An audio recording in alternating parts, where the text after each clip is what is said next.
आज उन्होंने डिटेल में सारी चीजें बताई हैं कि किस तरीके से क्या हमला हुआ है, किस तरीके से उस चीज पे हमने क्यों उसको रोका था या क्यों सीज फायर हुई, या सारी चीजें उन्होंने आज पूरी खुल के एक्सप्लेन करी है। इवन उन्होंने जिस तरीके से वो बोल रहे थे, मैं सुन रही थी कि पहले लोग कह रहे थे आप कुछ नहीं कर रहे, कुछ नहीं कर रहे, हमने ऑपरेशन सिंदूर कर दिया।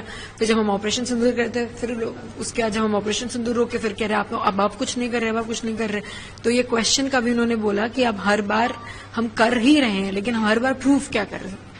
एंड इसमें जो टारगेट वो हो रहे थे बाकी लोगों से, आर्म फोर्सेस जो टारगेट हो रही थी, उनका भी उन्होंने बहुत ज्यादा धन्यवाद दिया है। आर्म फोर्सेस को भी हर चीज में बोला है कि आपकी वजह से ये चीजें हुई हैं। बस मुझे एक बहुत बड़ा दुख है मेरा कि उन्होंने उन 26 लोगों के लिए कुछ नहीं बोला।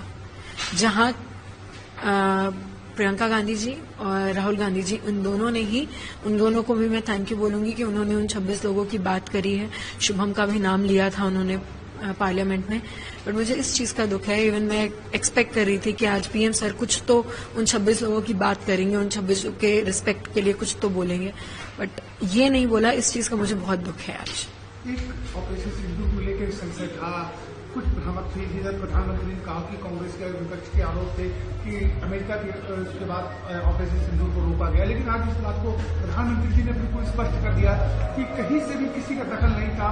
जो भी ऑपरेशन था सब भारत का था और भारत के नियंत्रण में ऑपरेशन हुआ।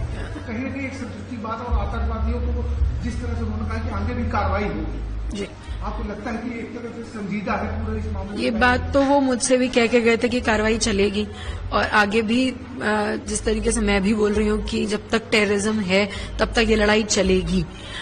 बस ये जो आज उन्होंने क्लियर किया, इस चीज पे मुझे पहले भी विश्वास था कि सीज फायर रोकने का कुछ स्ट्रैटेजी आर्म फोर्सेस की रही होगी, ना कि किसी देश के किसी को बोलने की वजह से इंडिया ने रोकी। हमारा इंडिया इतना अपने में खुद ही पावरफुल है कि वो अपने डिसीजन ले सकता है, उसको किसी की जरूरत नहीं है बोलने के लिए।